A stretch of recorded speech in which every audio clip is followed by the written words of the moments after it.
Hello and welcome to the podcast on lead-acid batteries by Ramesh Natarajan.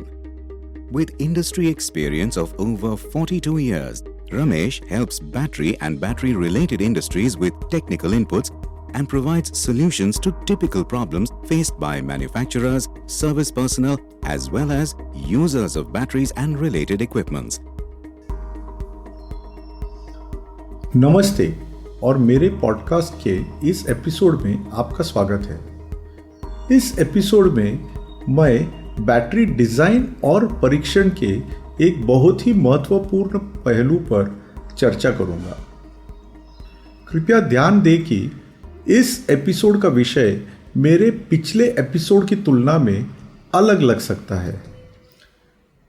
यह प्रसंग महत्वपूर्ण और बहुत उपयोगी है, हालांकि इसे समझना बहुत आसान नहीं है। यह एपिसोड कई सवालों के जवाब भी देगा जो बैटरी निर्माता मुझे पॉजिटिव और नेगेटिव एक्टिव मटेरियल के रेशियो पर संबोधित करते हैं, जिसका आदर्श रूप से सेल निर्माण के लिए उपयोग किया जाना चाहिए। मैं इस प्रकरण में न्यूट्रल इलेक्ट्रोड के रूप में कैडमियम के उपयोग पर चर्चा करूंगा। कैडमियम एक धात्विक तत्व है जो जिंक से मिलता जुलता है। कैडमियम स्वाभाविक रूप से खतरनाक है और इसे उन धातुओं में से एक के रूप में वर्गीकृत किया गया है जिनका सार्वजनिक स्वास्थ्य पर महत्वपूर्ण प्रभाव पड़ता है। कैडमियम एक न्यूट्रल इलेक्ट्रोड के रूप में कार्य करता है लेड एसिड सेल में विफलता के कारण की पहचान करने के लिए। यह विशेष रूप से इंगित करता है कि बैटरी की विफलता positive active material, negative active material या इलेक्ट्रोलाइट की कमी के कारण है। लेड एसिड बैटरी के डिजाइन में कैडमियम का उपयोग उस विशिष्ट इलेक्ट्रोड की पहचान करने के लिए किया जाता है जिसके कारण डिस्चार्ज के अंतिम चरण के दौरान बैटरी खराब प्रदर्शन कर रही है। कभी कभी यह देखा गया है कि पॉजिटिव और नेगेटिव दोनों इलेक्ट्रोड में पर्याप्त मात्रा में एक्टिव मटेरियल होती है, लेकिन इलेक्ट्रोलाइट की कमी होती है। ऐसे मामले में इलेक्ट्रोलाइट की कमी डिस्चार्ज समाप्ति का कारण है। ऐसी परिस्थिति में बैटरी डिज़ाइनर इलेक्ट्रोलाइट के स्पेसिफिक ग्रेविटी को एडजस्ट करने या यदि संभव हो तो इसकी मात्रा बढ़ाने पर ध्यान केंद्रित करता है। कैडमियम इलेक्ट्रोड की वोल्टेज रीडिंग प्लेट निर्माण प्रक्रिया के दौरान संकेतक के रूप में भी कार्य करती है। वे पॉजिटिव और नेगेटिव प्लेटों के प्रत्येक सेट के लिए आवेश की स्थिति यानी कि स्टेट ऑफ चार्ज दर्शाते हैं। जब बैटरियां अनफॉर्म्ड पॉजिटिव और नेगेटिव प्लेटों का उपयोग करके बनाई जाती है तो उत्पादन के लिए मानक संचालन प्रक्रिया यानी कि स्टैंडर्ड ऑपरेटिंग प्रोसीजर को विकसित करने के लिए कैडमियम इलेक्ट्रोड का वोल्टेज माप किया जाता है। इसलिए यह स्पष्ट है कि कैडमियम इलेक्ट्रोड चार्ज संबंधी और डिस्चार्ज संबंधी डेटा को इकट्ठा करने और जांचने में एक मूल्यवान उद्देश्य प्रदान करते हैं। कैडमियम इलेक्ट्रोड लगभग 10 मिलीमीटर के एक बेलन आकार पेंसिल जैसा दिखता है। आमतौर पर उपयोग की जाने वाली लंबाई 10 से 15 सेंटीमीटर तक होती है। उपयोग से पहले इलेक्ट्रोड को 1 से 2 दिनों की अवधि के लिए सल्फ्यूरिक एसिड में डुबाना आवश्यक है।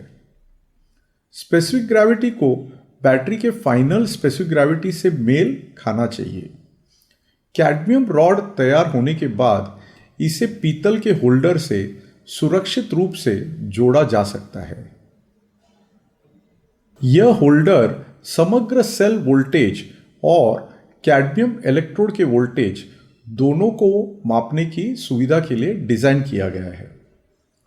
वोल्ट मीटर या डिजिटल मल्टीमीटर से एक लचीला तार जो वोल्टेज प्रदर्शित करता है फिर इस पीतल धारक से सुरक्षित रूप से जोड़ा जाता है।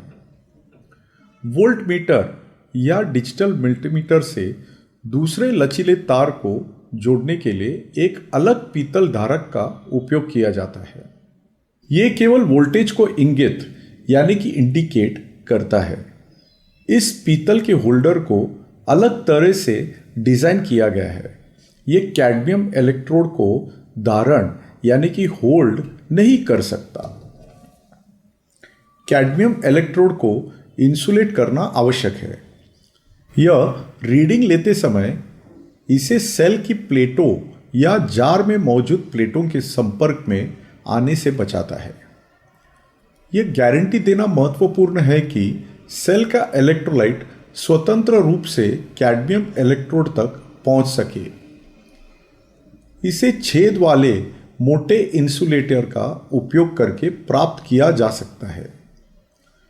यह सुनिश्चित करना आवश्यक है कि युक्तियां पर्याप्त रूप से उजागर हो। कृपया ध्यान दें कि माप केवल विद्युत प्रवाह के पारित होने के दौरान ही किया जाना चाहिए, या तो चार्जिंग या डिस्चार्जिंग प्रक्रिया के दौरान। ओपन सर्किट वोल्टेज का मापन बेकार है। कैडमियम रॉड के ध्रुवीकरण यानी कि पोलराइजेशन को रोकने की जरूरत है। यदि रॉड सूख गई है तो उपयोग करने से पहले कैडमियम रॉड को लगभग 1 घंटे तक इलेक्ट्रोलाइट में डुबोकर गीला करना आवश्यक है। इलेक्ट्रोलाइट में धातु संदूषकों यानी कि मेटालिक इम्प्यूरिटीज की उपस्थिति के परिणाम स्वरूप गलत परिणाम हो सकते हैं। इसलिए सेल के समग्र यानी कि टोटल वोल्टेज को मापकर रीडिंग की जांच करना आवश्यक है।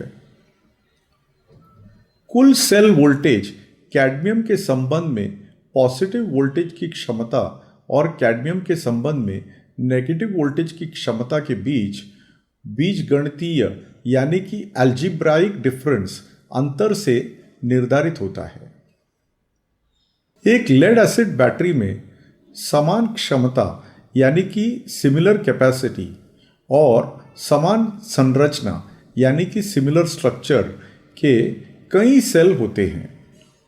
ये एक श्रृंखला विन्यास यानी कि सीरीज कॉन्फ़िगरेशन में परस्पर जुड़े हुए हैं। बैटरी का वोल्टेज उसके सेल्स के वोल्टेज पर निर्भर करता है। एक्टिव मटेरियल्स की मात्रा और अनुपात यानी कि अमाउंट एंड रेशियो, आवेश की स्थिति यानी कि स्टेट ऑफ चार्ज, इलेक्ट्रोलाइट की मात्रा, इलेक्ट्रोलाइट का स्पेसिफिक ग्रेविटी और इंटरनल रेसिस्टेंस जैसे कारकों के आधार पर सेल वोल्टेज थोड़ा भिन्न हो सकता है। आइए अब ये समझने के लिए एक उदाहरण देखें कि बैटरी डिजाइनर जानकारी एकत्र करने के लिए कैडमियम इलेक्ट्रोड का उपयोग कैसे करता है। कृपया ध्यान से सुनें।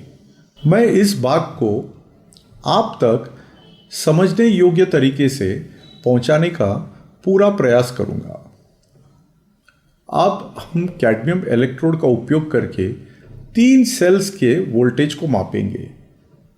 हम डिस्चार्ज के दौरान सेल वोल्टेज को मापेंगे। प्रति cell cut off voltage setting अब 1.80 वोल्ट्स पर सेट की जा सकती है। डिस्चार्ज के अंत की ओर एक ऐसी स्थिति हो सकती है जिसमें 3 सेल्स अलग अलग वैल्यूज प्रदर्शित कर रहे हो। आइए सेल 1 का निरीक्षण करें, जिसमें 2.10 वोल्ट के वोल्टेज के साथ पॉजिटिव से चार्ज प्लेटों का एक सेट और 0.3 वोल्ट्स के वोल्टेज के साथ नेगेटिव चार्ज प्लेटों का एक सेट शामिल है। 2.10 वोल्ट और 0.30 वोल्ट के बीच का अंतर 1.80 वोल्ट है। यानी कि हम जब मेजर करते हैं तो टोटल वोल्टेज 1.80 है, कैडमियम विथ पॉजिटिव 2.10 है और कैडमियम विथ नेगेटिव 0.30 है और 2.10 माइनस 0.30 टोटल वोल्टेज 1.80 है। देखे गए परिणामों के आधार पर यह अनुमान लगाया जा सकता है कि पॉजिटिव प्लेट्स ग्रुप अपनी अधिकतम क्षमता तक पहुंचने से पहले नेगेटिव प्लेट्स ग्रुप ने विफलता का अनुभव किया है। ऐसे में नेगेटिव प्लेटों ने डिस्चार्ज रोक दिया है, जो अच्छा नहीं है और असामान्य है। अब आइए सेल 2 के परिणामों का विश्लेषण करें। इसमें 1.95 वोल्ट पर पॉजिटिव चार्ज वाली प्लेटों का एक सेट और 0.15 वोल्ट पर नेगेटिव चार्ज वाली प्लेटों का एक सेट शामिल है। अब 1.80 टोटल वोल्ट्स जो है सेल का डिस्चार्ज की स्थिति में, इसमें 1.95 volt positive with respect to cadmium है और 0.15 volt negative with respect to cadmium है, यानी कि 1.95 माइनस 0.15 टोटल वोल्टेज 1.80 है। यदि सेल ने 1.80 वोल्ट कट ऑफ वोल्टेज तक पहुंचने से पहले आवश्यक कैपेसिटी हासिल कर ली है तो हम एक्टिव मटेरियल्स के संतुलन को संतोषजनक मान सकते हैं। हालांकि यदि सेल क्षमता परीक्षण को पूरे करने में विफल रहती है तो यह ध्यान रखना आवश्यक है कि समूह में पॉजिटिव प्लेट्स में क्षमता की कमी है। पॉजिटिव प्लेट्स में एक्टिव मटेरियल की समीक्षा की जानी चाहिए और उन्हें बढ़ाना चाहिए। इसके बाद हम सेल 3 के आचरण का निरीक्षण करेंगे। इस मामले में पॉजिटिव प्लेट्स ग्रुप्स की रीडिंग 2.0 वोल्ट है और नेगेटिव प्लेट ग्रुप की रीडिंग 0.20 वोल्ट है। हमने cut off voltage 1.80 volt set किया है। यहाँ यह सुझाव दिया गया है कि सेल 3 सामान्य रूप से कार्य कर रहा है और इसमें एक्टिव मटेरियल्स का उपयुक्त वितरण है। यह स्पष्ट है कि इस सेल 3 का निर्माण पर्याप्त मात्रा में एक्टिव मटेरियल से किया गया है। यदि कैपेसिटी टेस्ट के दौरान यह सेल विफल हो जाता है तो विफलता का कारण पर्याप्त इलेक्ट्रोलाइट की कमी है। डिस्चार्ज के अंत में स्पेसिफिक ग्रेविटी एक मूल्यवान संकेतक के रूप में कार्य करता है। डिस्चार्ज के अंत में कम स्पेसिफिक ग्रेविटी सेल 3 द्वारा आवश्यक कैपेसिटी नहीं देने का कारण हो सकता है। एक अनुभवी बैटरी परीक्षण स्पेशलिस्ट द्वारा इसे आसानी से कारण के रूप में पहचाना जा सकता है। एक बार जब कैपेसिटी टेस्ट में सेल की विफलता के कारण के रूप में इलेक्ट्रोलाइट भुखमारी स्थापित हो जाती है तो हमें सेल कंटेनर से सेल ग्रुप को हटा देना चाहिए। सेल ग्रुप को एक बड़े कंटेनर में रखा जाना चाहिए जिससे इलेक्ट्रोलाइट की मात्रा बढ़ जाएगी। अधिक इलेक्ट्रोलाइट वाले बड़े कंटेनर में इसी सेल ग्रुप के साथ किया गया कैपेसिटी टेस्ट समस्या का समाधान कर सकता है। लेबोरेटरी टेक्नीशियन और बैटरी डिजाइन कर्मियों को अपने कंक्लूजन्स को केवल डिस्चार्ज के अंतिम चरण के दौरान नोट किए गए प्लेट वोल्टेज पर आधारित नहीं करना चाहिए। बैटरी को डिजाइन या परीक्षण करते समय डिस्चार्ज चरण के दौरान नियमित माप लेना आवश्यक है। आइए अब मैं चार्जिंग प्रक्रिया के दौरान प्लेट वोल्टेज का व्यवहार और कैडमियम इलेक्ट्रोलाइट की भूमिका के बारे में समझाता हूँ। चार्जिंग प्रक्रिया के दौरान नेगेटिव इलेक्ट्रोड की क्षमता चार्ज के अंत की ओर उलट यानी कि नेगेटिव हो जाती है। 2.70 वोल्ट के कुल वोल्टेज वाले एक चार्ज सेल पर विचार करें। यदि हम देखते हैं कि पॉजिटिव प्लेट ग्रुप क्षमता 2.50 वोल्ट है और नेगेटिव प्लेट ग्रुप क्षमता -0.20 वोल्ट है तो अंतर 2.50 वोल्ट से -0.20 वोल्ट का घटाव है, जिसके परिणाम स्वरूप कुल वोल्टेज 2.70 वोल्ट्स है।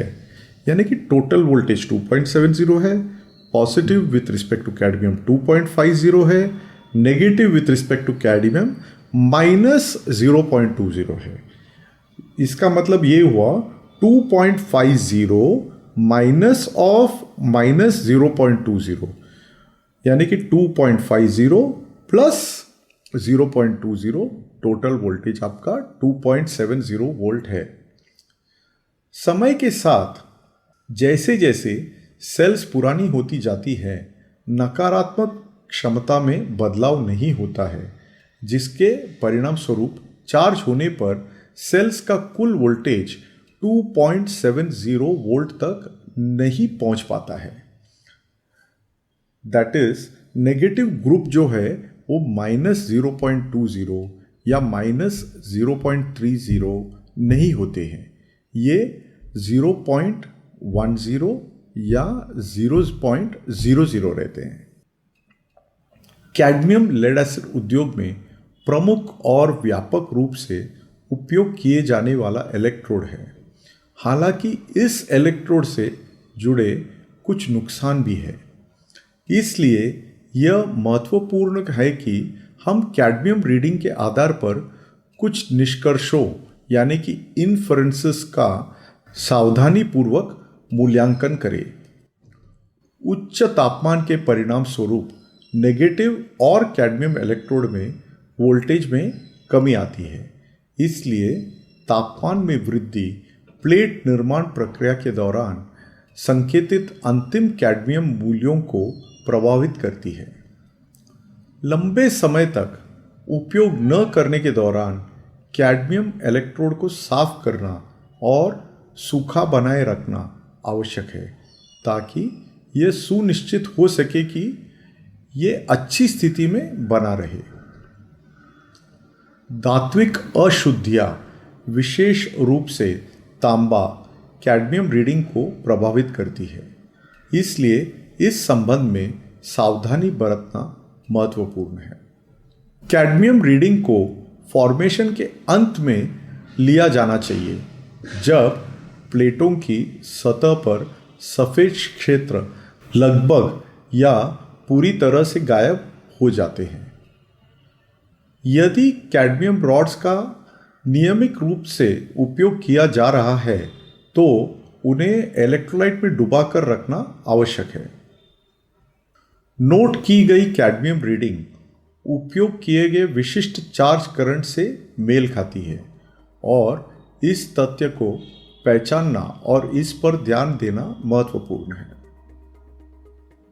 मुझे आशा है कि इस एपिसोड ने मेरे श्रोताओं को इलेक्ट्रोड के रूप में कैडमियम का उपयोग करके बैटरियों के परीक्षण के महत्व की गहरी समझ प्रदान की है। शामिल होने के लिए आपका बहुत बहुत धन्यवाद। आपका दिन शुभ हो। Please do visit www.rameshnatrajan.in. Keep yourself updated about our new releases by hitting the subscribe button.